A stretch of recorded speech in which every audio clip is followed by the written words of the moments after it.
Hello and welcome to the Sias du Plessis Show. Thank you to everyone that has liked and subscribed. And wherever you consume your favorite podcasts, thank you for listening. Today's guest, he's the 100-meter backstroke world champion, Pieter Coetzé. This year alone, he put his name up in lights at the World Swimming Championships. He speaks about his journey from qualifying for the Olympic Games as a 16-year-old up until this year, where he became the apex predator in backstroke. Let's get into it.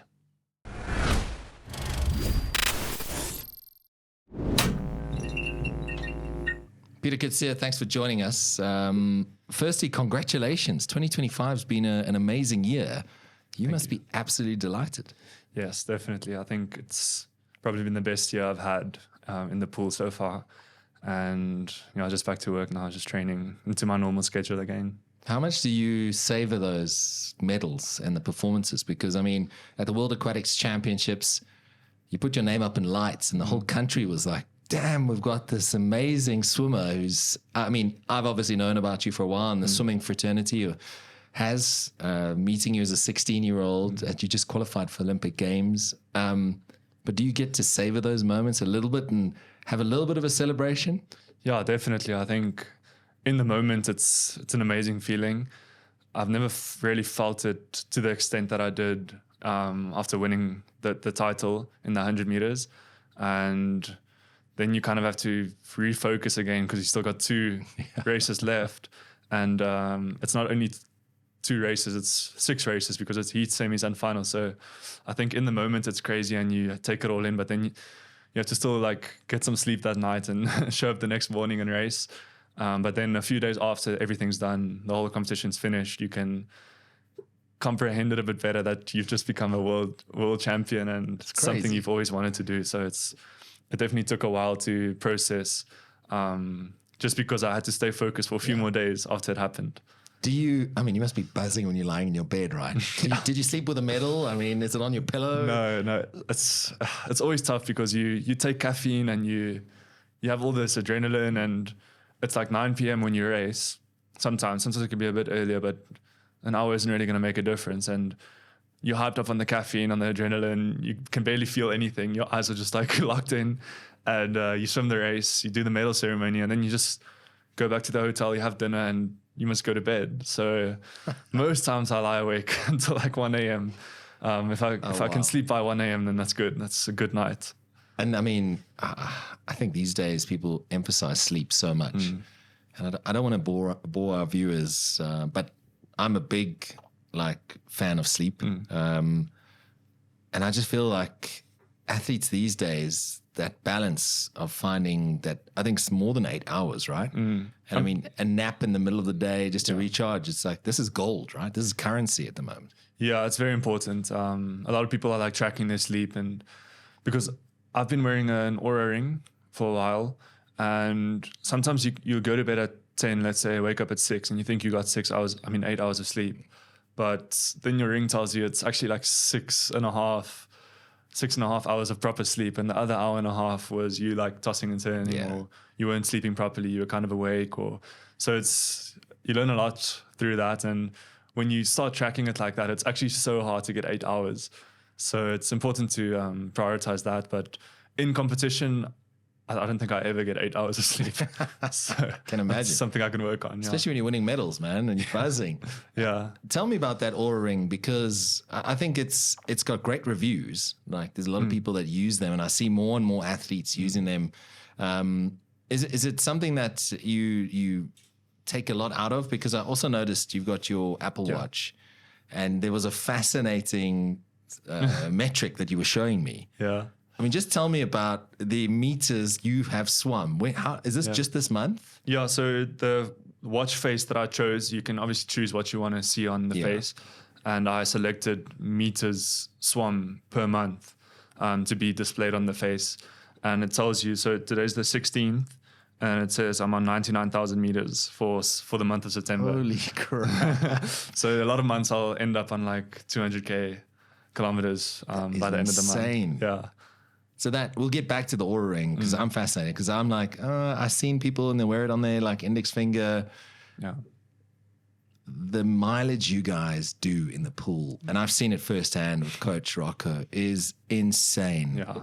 How do you sort of keep yourself dialed in? Because I imagine, like, dive in, it's a 50-meter pool. It's a long way to go, and then you're doing this in the morning, in the evenings. It's rinse and repeat. Yeah. How do you keep yourself dialed in there, man? It's tough. I think we're pretty old school the way we do it. Rocco doesn't really do it the modern way, because a lot of the international kind of coaches and clubs are moving into a less volume, less mileage direction.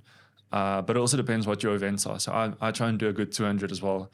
And if you want to swim at 200, the mileage kind of gives you more confidence for me personally. So if I'm on 99,000 meters by the 16th, it makes me very confident that I've done this so much, and I'm so fit from doing all of that. Cardiovascular fitness is so high that I'm more confident going into a 200. But if you're training for a 50, it's very different. So, for example, the 50-meter world champion, Cam McAvoy, I think he does like maybe 5 sessions a week, and I could be wrong, don't quote me on this. Sure. He never goes over like 1,000 meters per session. So it's so different for different events. And maybe one day when I'm older, I can move into that stuff when I'm tired of all the mileage. But it's tough. I think, especially after you've had a week or two off and you have to get back into it, it's very hard. But I think by now it's second nature to me and a lot of the other guys. And it helps to have a big group with you as well. When I have to train alone, it's so hard to get yourself to swim 6 kilometers just up and down by yourself. Yeah. But you have a group, and between repeats, you can be on the wall and joke around and have chats with them. So that helps a lot that we have a big group at Tux as well. I know that Rocco has a playlist, right? He comes up with a playlist, right? Or does he take input from you guys? It depends. So most of the time Rocco will play music. But I remember the one day we were training and it was 2 Queen songs on repeat for 2 hours. Right. So we heard each song maybe 50 times. But yeah, so it changes every time. Was that part of training, or did he just not? No, I think he doesn't realize. He just plays the song on his phone, and then maybe the phone replayed it or something, and he didn't even realize. But we all were saying, how many times is this song going to play? So you can actually, you can hear that when you're not necessarily swimming, but when you stop and take a breath. I mean, you can hear there's noise going on when you're breathing and stuff, but you can listen to the song when you're on the wall waiting for the next thing that you're going to do. Or let's say you're kicking with the kickboard, you can obviously hear it. But yeah, it changes. We have Coach Keenan as well. He plays some nice house music when we're training. So I like that kind of vibe for training. House music, it's a bit more energetic and than the 80s that Rocco likes to play. He's a big 80s fan, isn't he? Yeah, he plays a lot of 80s. Sometimes he plays these Gregorian chants, this choir that covers popular songs. Okay. But it's like Gregorian chant style covers of songs, and yes, I think we're all pretty tired of that. So there's no input from you guys. I mean, is there like a box where you can sort of put your suggestion in? No. But we can ask him if in the middle of a session, I've asked him sometimes, can you play this song? He play that song, as long as there's no swearing. And what are you listening to at the moment? A lot of house music. Okay. I like the house music. But when I'm driving, a lot of times I listen to Joe Rogan podcasts. Okay. But yeah, like before a race or in training or before training, I love house music. Okay. Yeah. When we see you getting ready to swim, right, and you've got the headphones on, is that where the house music is pumping? And is there a specific track? I mean, we operate in the sort of combat sports world where we have a lot of UFC athletes or PFL or whatever it may be. Yeah. They all have their walkout songs. Would you have a walkout song, or is it just a playlist that you go through? And I don't have anything specific, like a favorite walkout song. I kind of just let it play, and whatever plays when I walk out, I let it happen. But unless I really don't like it, then I'll skip it. But I really like, do you know the song The Rapture? Mm-hmm. So there's 3 parts to it. And I like, when I walk to the ready room, I'll start it with part 1 and then play it through. And then normally when I walk out, it's part 3 that's playing.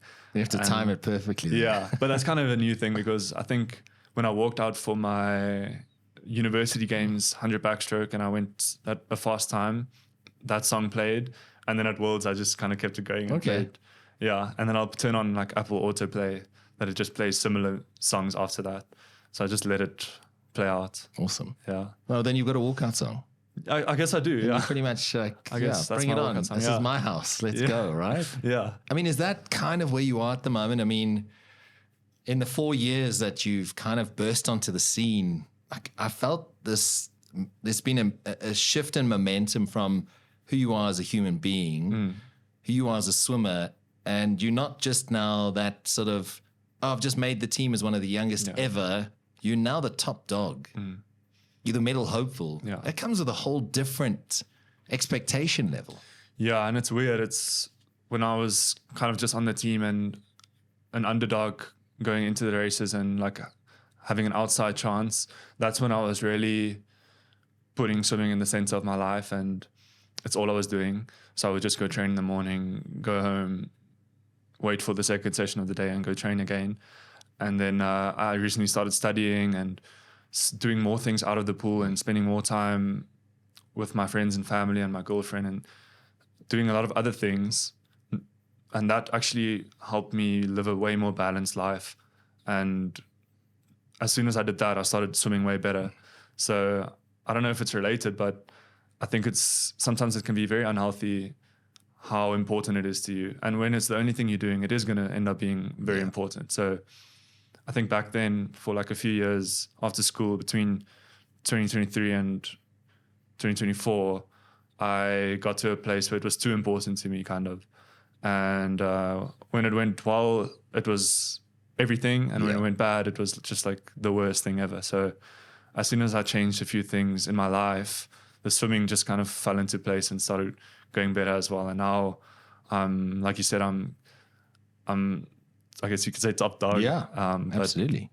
I mean, gold at a world championship, come on, man. Yeah, that's, you know. Yeah, it's a big deal to me as well. So I think it's weird. It was more important to me when I wasn't the world champion. And now even as the world champion, it's not that important to me. So that's interesting. I think that's a healthy mindset. I mean, you dial in when you need to dial in, when you've got the rapture on and it's like, this is go time, this is my pool, my event. There comes that sort of calmness that I can imagine in your preparation, in the game plan. Coach Rocco and you've worked on this. You know, you've had a good night's sleep, nutrition is good.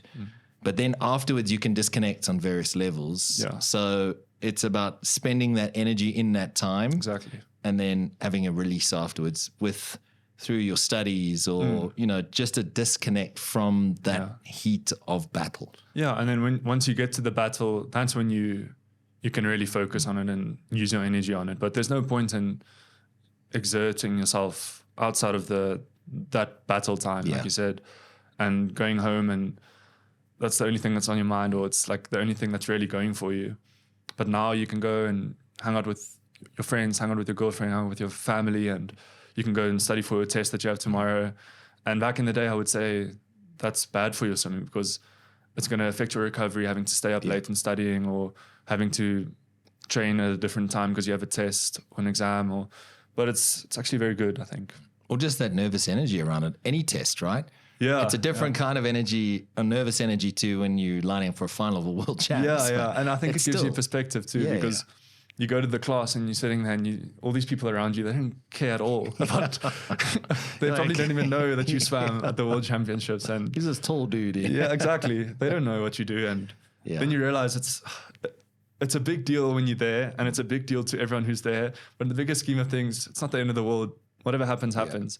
And that's when you let it happen, good things happen. Yeah. So I think with all due respect, and I know, and I'm not taking away any of the hard work or achievements, but it can be a bit of an echo chamber when you so dialed in your sport. It appears like this is the be all and end all. And yes, it's important, and it's a God-given talent that you have, and you should be incredibly proud that you can have that privilege to do it. But at the same time, there's time and space to move and reflect back on what you've done in the pool. So I think you're in a great headspace, and keep up the great work, man. Thank you.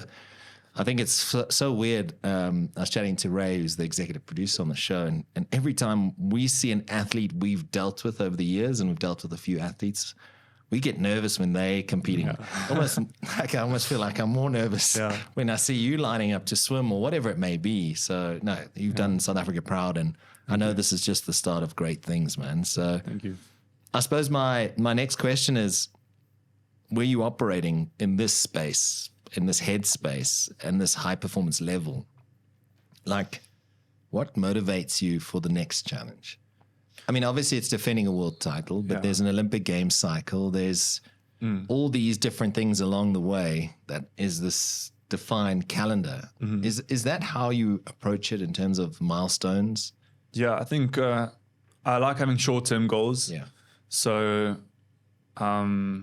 let's say I had nothing left for the rest of the year. I don't like that. I don't like having 3 months of nothing really that's going to happen, or no short-term things that I want to achieve.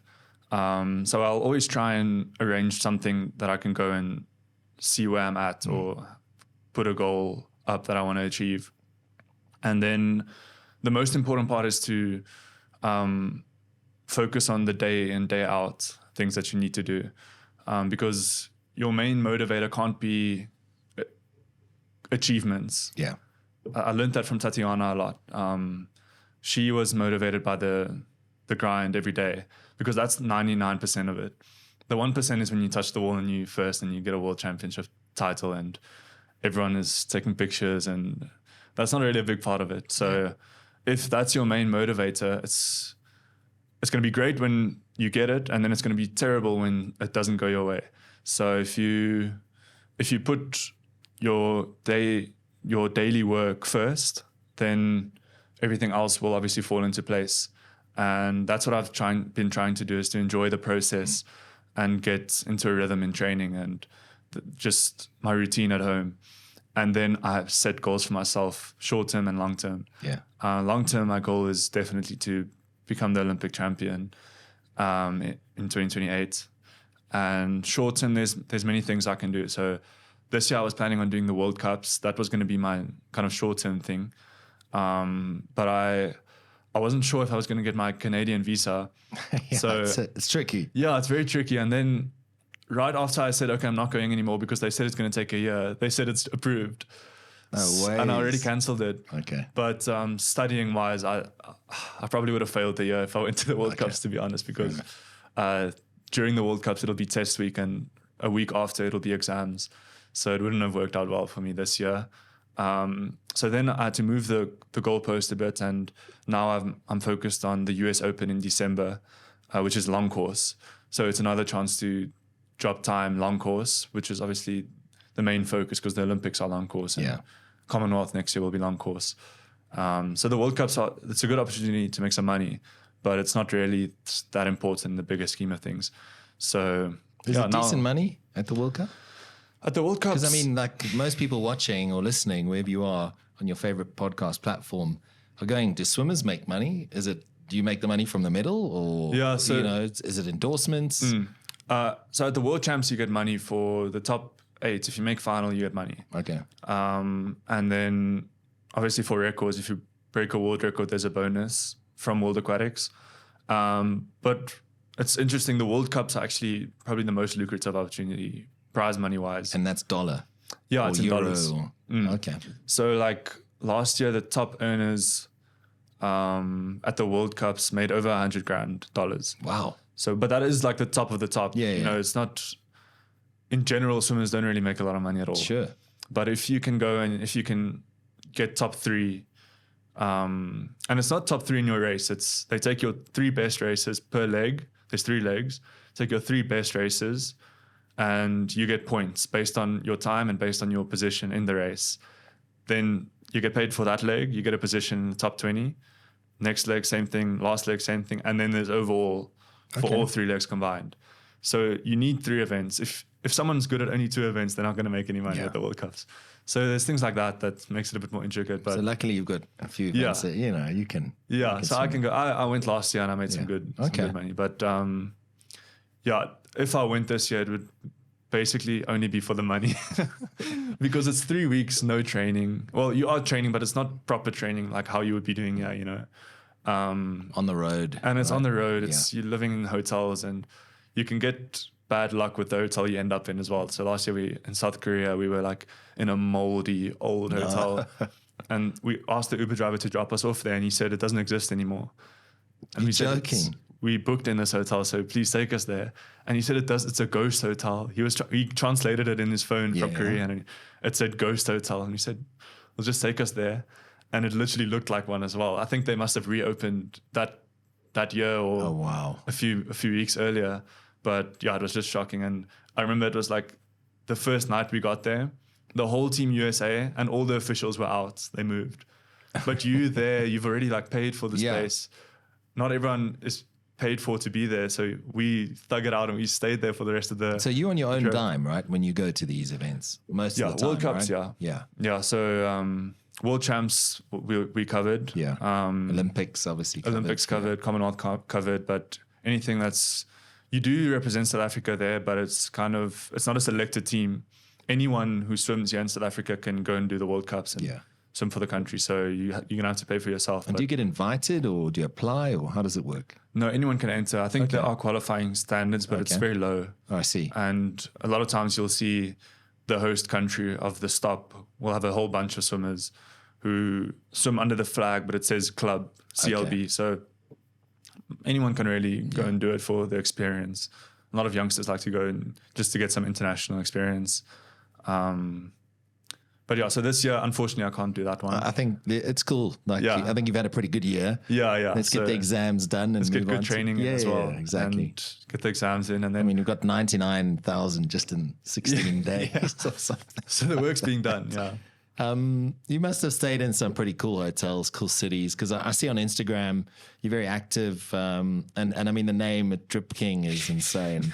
Where did that even come about?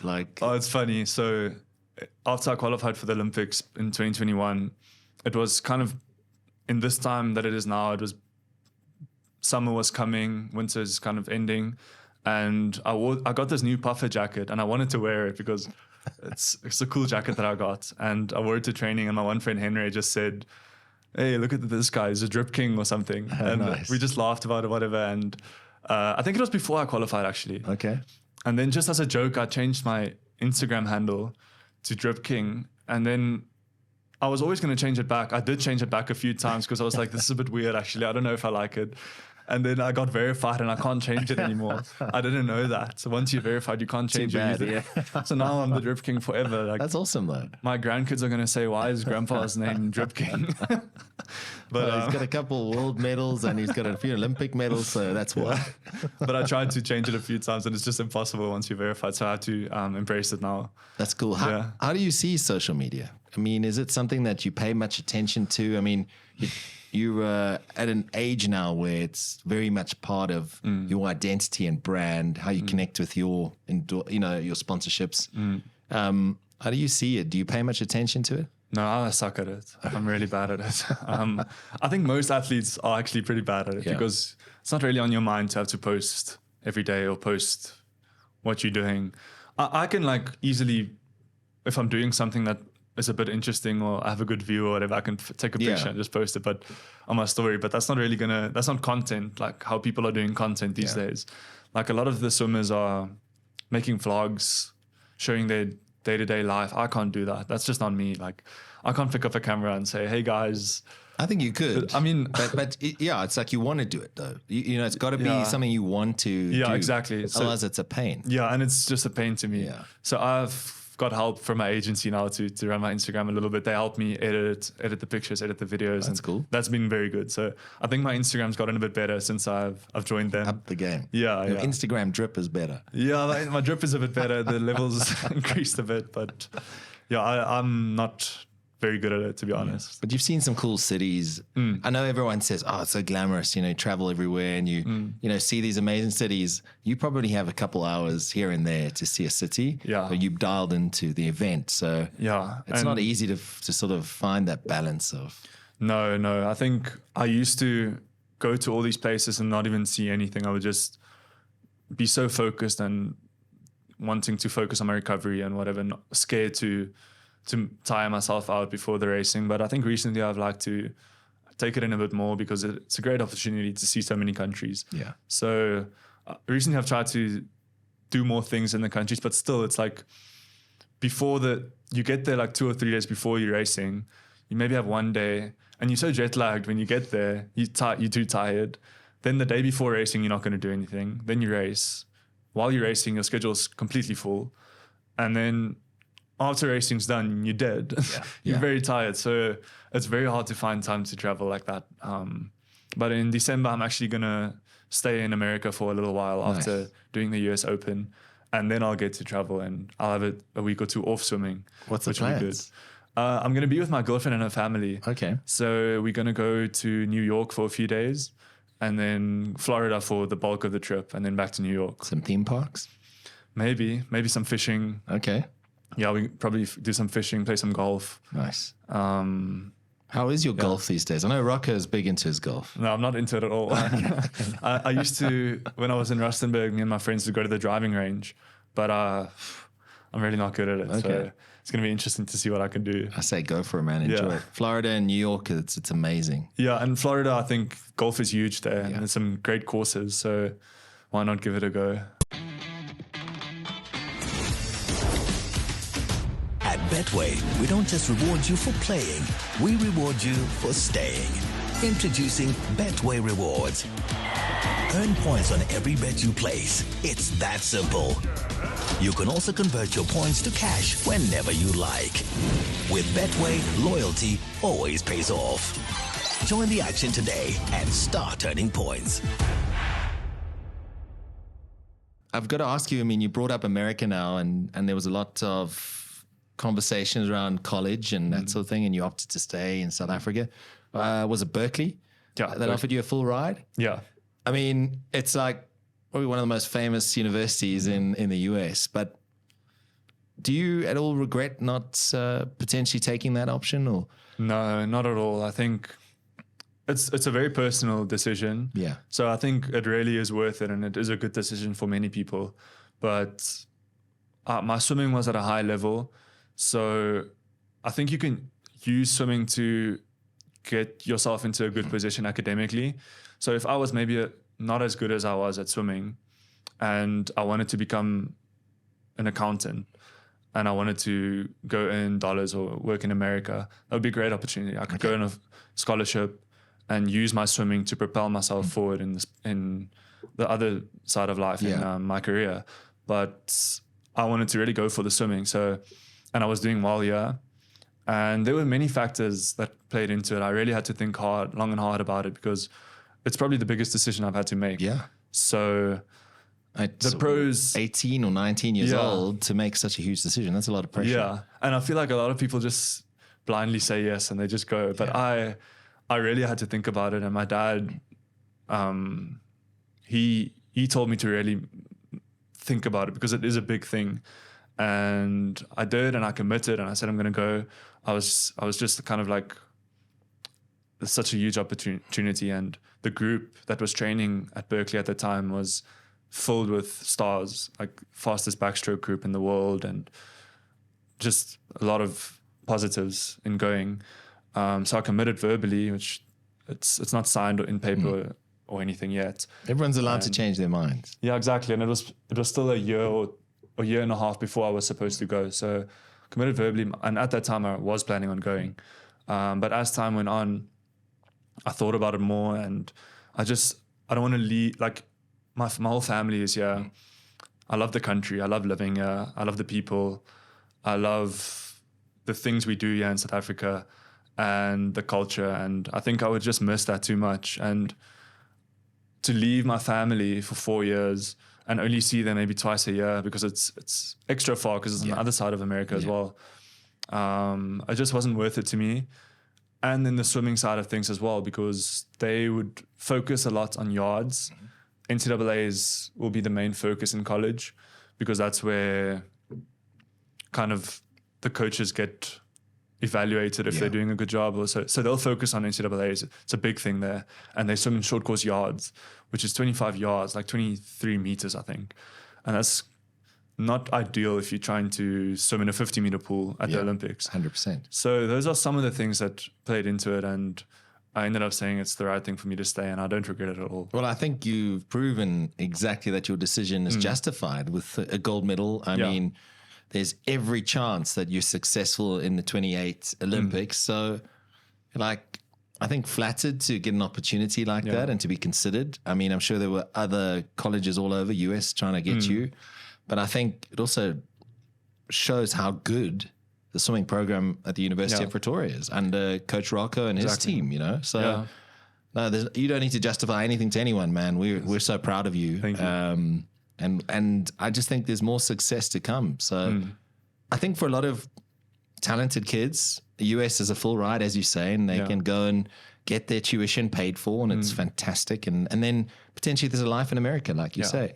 And it's a great country. But I think you've got to do what's right for you and your career, and you're showing that, man. So so far it's working. No, that's what I said. I think it's quite interesting when you're saying about that long course sort of swimming, the 50 meter. Was that like a big adjustment to sort of move into that space? Because 50 meters is a long way to go. But also I feel like if I'm not mistaken, in an article you said it almost transformed your swimming. That sort of just changing that approach and being focused on the 50 meter and the sort of longer course training and the mileage that comes with that. Yeah, so when I was in Rustenburg until 15, 16, I trained in a Virgin Active pool, so 25 meters, and not far at all. It was more shorter sessions, no gym at all, and 5 or 6 sessions a week. And then I moved to Tux in 2020, and I was doing like 8, 9 sessions a week swims and 2 weights sessions a week as well. And I was really struggling the first month or so that I was there. It was further, it was long course, so you don't have that wall halfway to get a little break and get more speed off the wall, because when you push off, your arms get a rest, and you have more power because you've gained that speed from the turn. So it was all very new, and I was struggling a lot. But then over time, I got used to it, and I think if you're going to race long course, you want to train long course. And it's not to say there's never a time where short course can be good.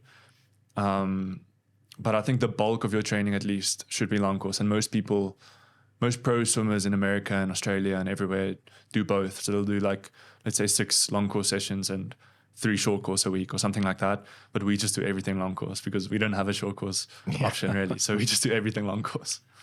Obviously, you've also got a secret in that your pool's at altitude. Yeah. Like that's a huge advantage, right? Yeah. Because the air's thin in Pretoria and dry. Yeah, it is. A lot of people, like the German group, will come and do a camp, an altitude camp in Pretoria for 3 weeks. So they come for that benefit that comes from training at altitude, and we just there all year long. And Rocco really believes in that. So he doesn't even like the idea of doing a camp in Cape Town or a camp somewhere that's not as high up as Pretoria, because of the physiological benefit of doing that. So yeah, that's also something that gives you a bit of confidence, knowing that you've trained at altitude all year long and now you're going down to sea level to go and race. It's a good feeling, and you can kind of feel it as well. So national champs in Quebec, for example, you're like, bring on the oxygen. Yeah, exactly. And you can go a bit further off the wall underwater, and it feels a bit easier, and it's really something you can feel. And when we got people coming for camps, they'll tell you they can really, they're struggling to breathe a little bit more than they used to. So it's something you can actually experience and feel. Weapon. Yeah, absolutely. I think touching on that sort of national champs, is it the mindset different, or is there almost like more pressure because it's your national champs you've got to represent? The world champs is different, or the Olympics. Yeah. But it's almost like there's more pressure on you to perform. I know you seeking a qualifying time first and foremost, but there's also a bit of bragging rights involved there. Yeah, definitely. And it's also earlier on in your preparation as well, because normally you'll have some time off in December and then you're racing nationals in April. You've only done 2-3 months of training, proper training. And there's a lot of aspects of training that you haven't done yet. So we do like training blocks. And let's say you've only done your aerobic block. You haven't really done speed, or you haven't really done anaerobic power or things like that. So there's different blocks like that Rocco plans for the year. Yeah. And when we show up to nationals, we've only done one of that. So it's less preparation. And like you said, everyone just expects you to win. So it's a bit more pressure. Chad always says he's more nervous for nationals than he is for worlds. I wouldn't say that's like that for me. Yeah. I'm way more chilled at nationals, but it is a different kind of feeling going into nationals. You're a bit more iffy on if you're going to perform, or is it going to be an off one? And so that changes things a little bit. You've got, obviously you've trained with Tatiana, one of the greatest we've ever seen, Chad Leclos. How much do you take from them in terms of these greats of not just South African swimming, but world swimming? I think mostly it's just, they just showed that you can do it from home, and you can train at home and do exactly what we're doing at Tucks, and then you can go and show up and beat the American swimmers, the Australian swimmers. And whereas when you're younger, you kind of think they've got all these things that we don't have. They've got better facilities, whatever. But all you really need is a pool and a place where you can lift some weights. And then the big difference comes in that belief.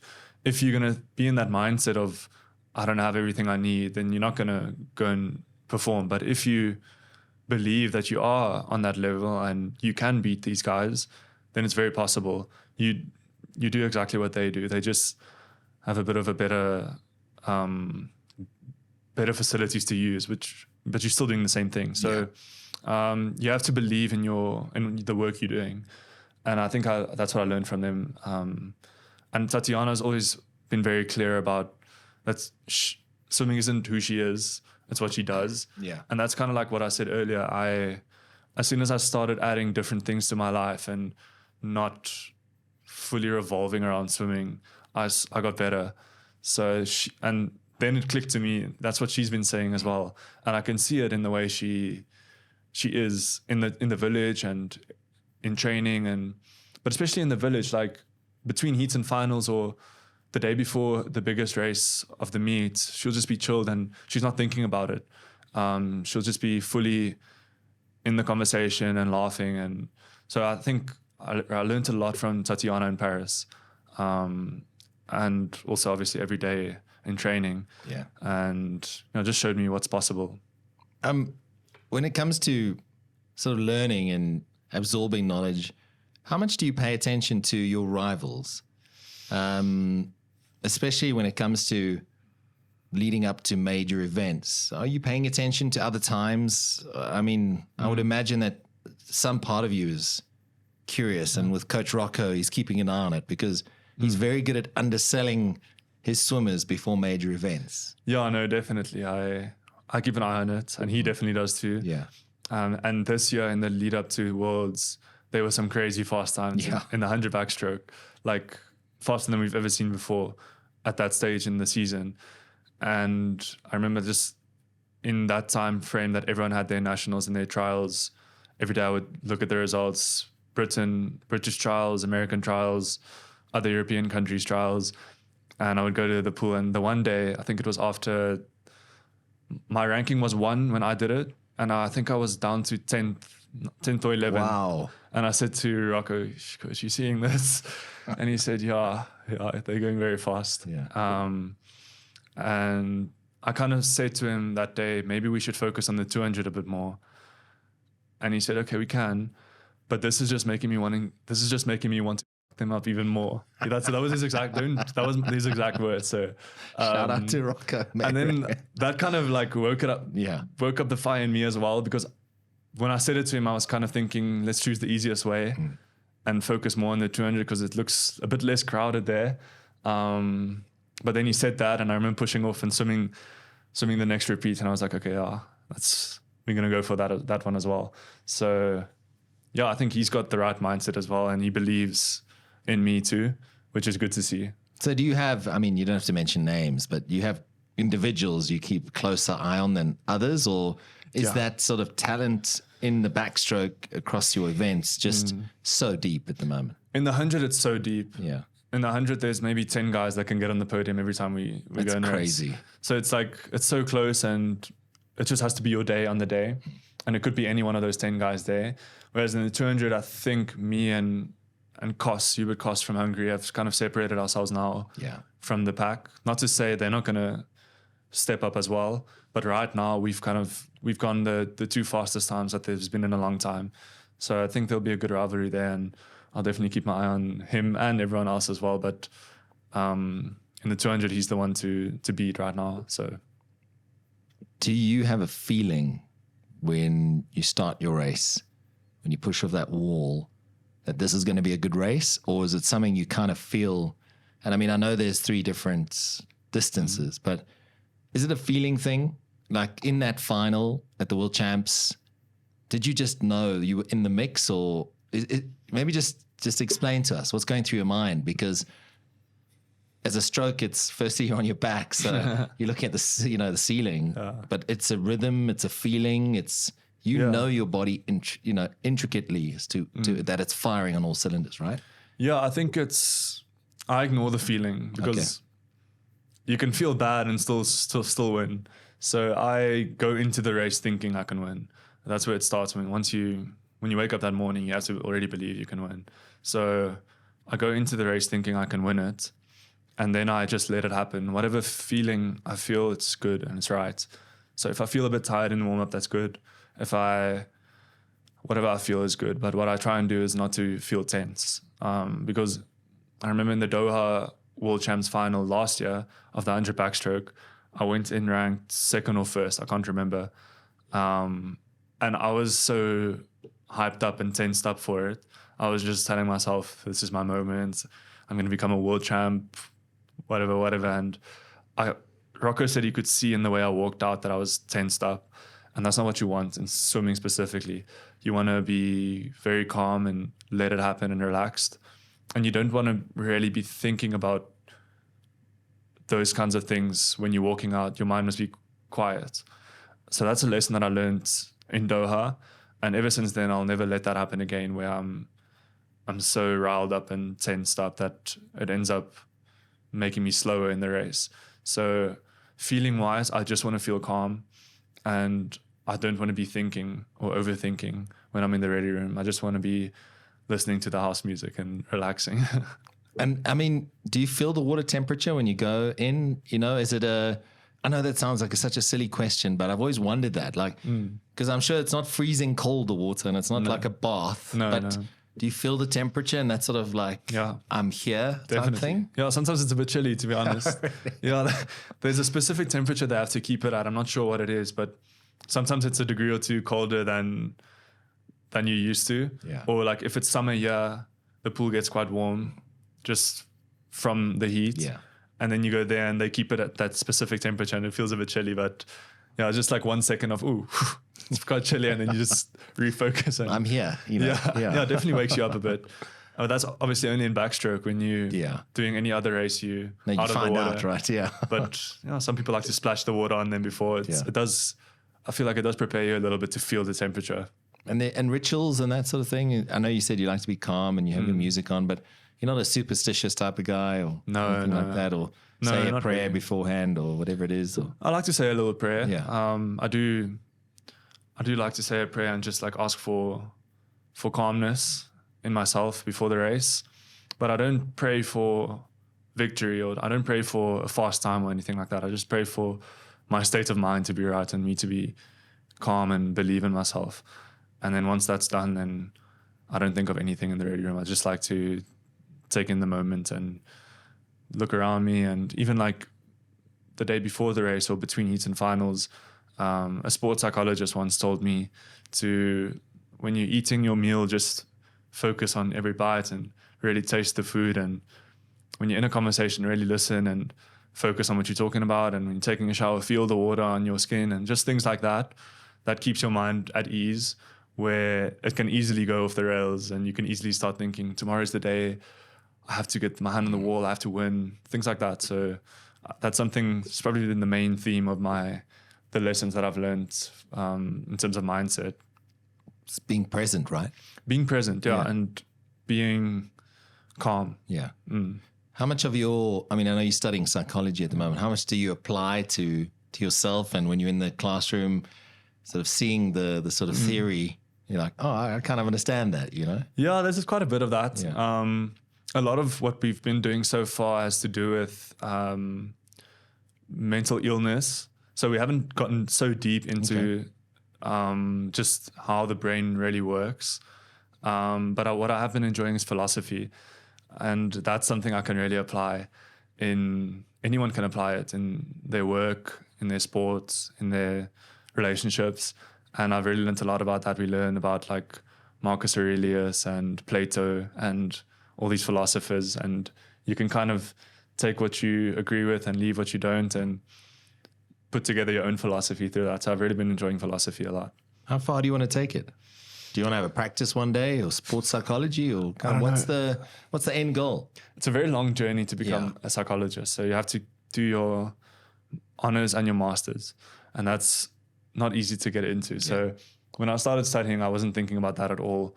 It was more kind of like, Rocco actually told me he thinks I should study. Okay. And which is like kind of weird. But at first I said, no way. And then after like a week or two of thinking about it, I was like, okay, maybe it's a good idea to get something else going on the side. And then I was like, okay, what do I study? And psychology was always interesting to me. And I'm not a numbers guy. I'm not a math guy at all, or a BCom type of person, which is what like most people really go into it in my swimming squad. Yeah. So it was kind of the only option, to be honest. And it was something that I was always interested in. And at first it was philosophy, because I knew I liked that kind of thing. So I wanted to study philosophy. And then I looked into it, and it was like, if you do BA general, you can do both. So I did that. And it wasn't about what I'll do as a job one day. It was more about just using my brain now and learning things now. But now as time's gone on, I've thought about it a little bit. And to be honest, I don't know. I just want to get through these first 3 years and then see what happens. Enjoy the journey. Yeah. Lastly, what does success look for you, Pieter Coetzé, in the next, leading up to 28? What does success look like to you? It's a hard question, because success to me would just be to be happy and have good relationships, enjoy my work that I do, and feel fulfilled. I would say that's success. But in terms of swimming and goals, I would like to put up a good performance at the Commonwealth Games next year. I would like to break a world record. I don't know in what, but I'd like to break a world record. And then I would love to become an Olympic champion. So those are some big goals in the swimming, but I wouldn't say that's success. Like I could get that and still not be fulfilled or happy. So success would probably just be to be fulfilled and happy in what I'm doing and have good relationships. Pieter Coetzé, thanks for coming in. It's always an absolute treat to have you in studio and to chat to you and to follow your career and how you've progressed into this absolute beast in the backstroke. And I wish you all the success. I wish you success with the exams and in the US later. And I'd like to see what that golf looks like on your social media later this year. But thanks for coming in. Thanks for having me.